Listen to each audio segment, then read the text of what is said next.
Welcome, history enthusiasts, to another intriguing episode of our YouTube channel. Today, we embark on an extraordinary journey through time, exploring the captivating story of the first empire in history from its remarkable formation to its inevitable end.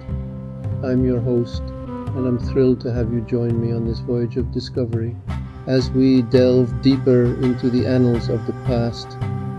We unlock the secrets of an empire that forever shaped the course of civilization. Together, we will unravel the layers of power, conquest, and influence that propelled this ancient empire to astonishing heights, ultimately witnessing its astonishing downfall. For many, history begins with writing. The Sumerians, the ancient civilization of Mesopotamia, were the ones who discovered the power of writing. Engaged in agriculture in the fertile lands of southern Mesopotamia, they built vibrant cities surrounded by walls. At the city-state level, the Sumerian civilization flourished in settlements such as Kish, Nippur, and Uruk. The Akkads, believed to be of Semitic origin, emerged while the Sumerian civilization thrived in southern Iraq. Driven by a growing population and internal conflict, the Akkads left their homeland in the Arabian Peninsula. It marked the first significant Sami migration between 3000 and 2850 BC into the desert region west of the Euphrates. As Sumerian city-states struggled for dominance, they became vulnerable to foreign intervention. The Akkads, initially serving as soldiers, worked closely with the Sumerians in their vineyards and gardens. Over time, the population of Semitic immigrants grew, leading to a profound cultural exchange in art, architecture, and daily life. In the northern regions, the Semitic Akkadians became the dominant society, coexisting with the Sumerians. The Akkads, influenced by Sumerian urban culture, established their own kingdoms in the cities they inhabited. During the turbulent private dynasty period, Ugalza-Agesi, the king of Umma, rose to power. He conquered many Sumerian cities, including Uruk, making it his capital and introducing the concept of a central kingdom. Uniting the Sumerian society, Ugalza-Agesi exerted intense pressure on his northern neighbors, subjugating many. Kish was one of the Akkadian city-states feeling the weight of Ugalza-Agesi's expansion.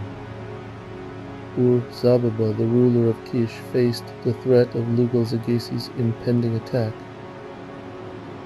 To confront this impending evil, Sargon, a legendary figure, was brought to the forefront of the conflict. Although Sargon's true name remains unknown, numerous legends surround his birth and legacy. Orphan Sargon, who rose from humble beginnings, entered the king's palace at a young age and worked his way up to a commanding position.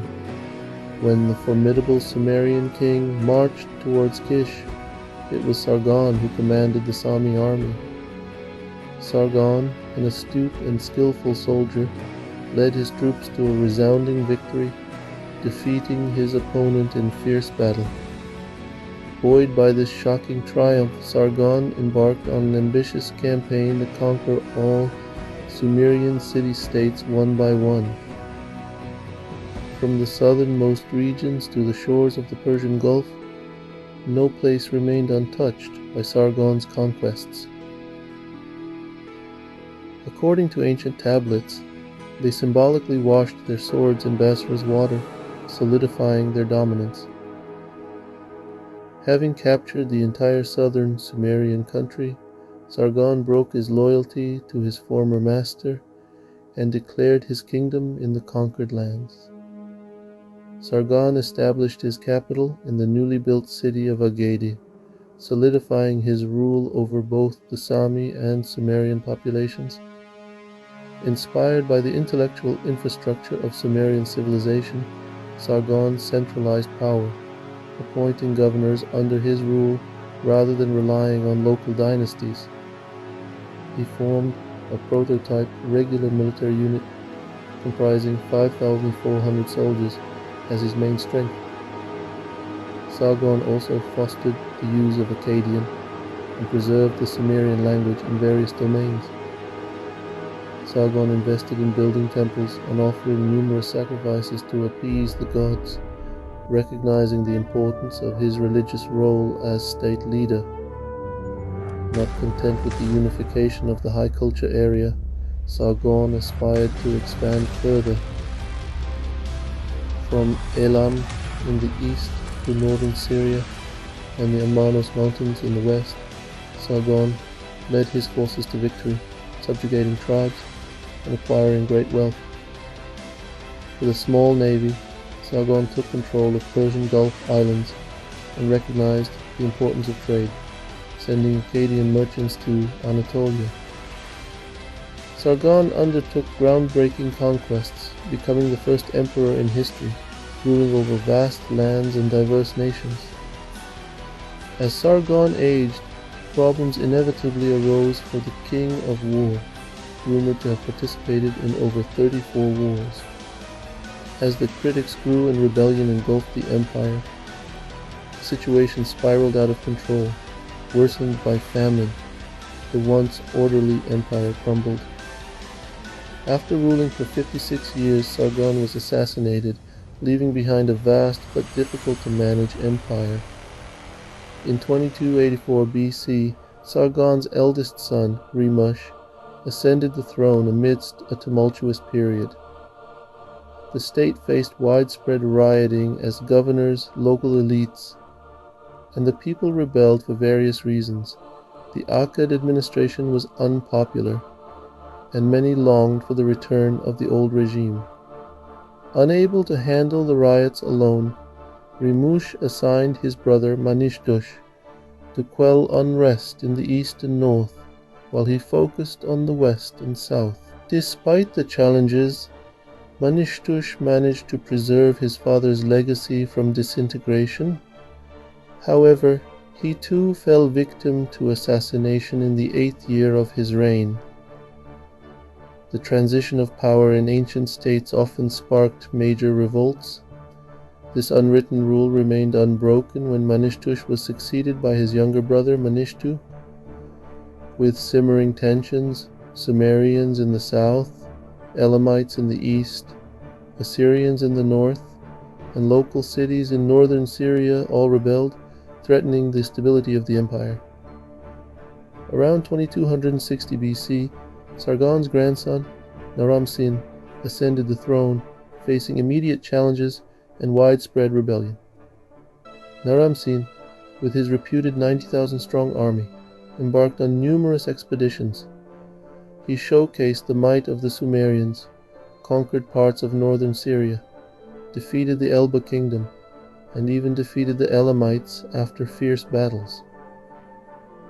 In his arrogance, Naram-Sin declared himself a god and portrayed himself as immortal and invincible. Not stopping at self-proclamation, Naram-Sin committed the greatest insult to the Sumerians by destroying the temple of Enlil in Nippur, one of their revered gods. These actions would have dire consequences. The collapse of the empire Naram-Sin built with his own hands was imminent. Naram-Sin, once hailed as one of antiquity's most powerful and popular leaders, witnessed the demise of his grand empire. Amidst a widespread famine, the state met its downfall. Experts considered this natural disaster as a climate change event, leading thousands to perish from hunger and thirst. Thousands flocked to neighboring regions, seeking refuge from the famine's grip. Naram-Sin, stripped of his wealth and manpower, found himself reduced to wearing tattered clothing in his final years. The kingdom lacked the strength to resist internal and external threats, weakened by famine. Dependent peoples declared their independence one by one. The rise of the Sumerians, particularly with the third Ur dynasty in the south, further contributed to the collapse of the kingdom. The Gutians, descending from the Zagros mountains into Mesopotamia, delivered the final blow. Under the heavy pressure of the Gutians, the kingdom dissolved, leaving the homeland of Akkad vulnerable. Shar-Kali Shari succeeded Naram-Sin around 2223–2217 BC, but the state had lost its territories outside Mesopotamia. Facing challenges inherited from his father, Shar-Kali Shari fought against Elamites, Sumerians, and Gutians, striving to preserve the kingdom. His death around 2195 BC plunged the state into great turmoil, leaving it without a leader for a certain period. Elulu, Dudu, and Shuturul rose to prominence, leading a small kingdom in central Babylon, holding on for another 45 years. However, they could no longer withstand the pressure from the Sumerians in the south and the raids of the Gutians from the east. The Kutis ultimately squeezed the last Akkadian king, Shuturul, in Agide, bringing an end to both his life and the kingdom.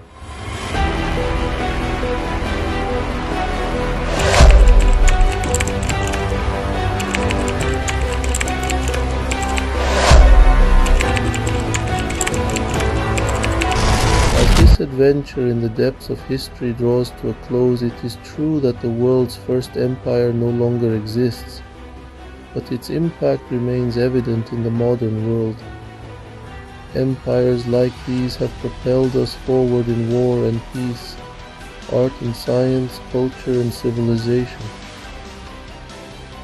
Let us not forget how a single decision built an empire and brought about a lasting change in the future of the world.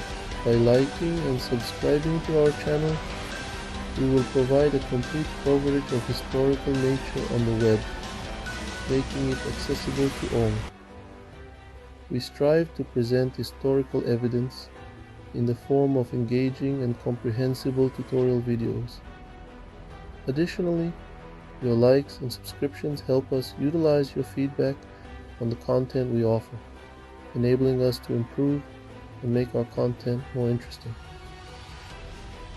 We highly appreciate your presence on our channel and the provision of constructive feedback. Thank you for your support and companionship.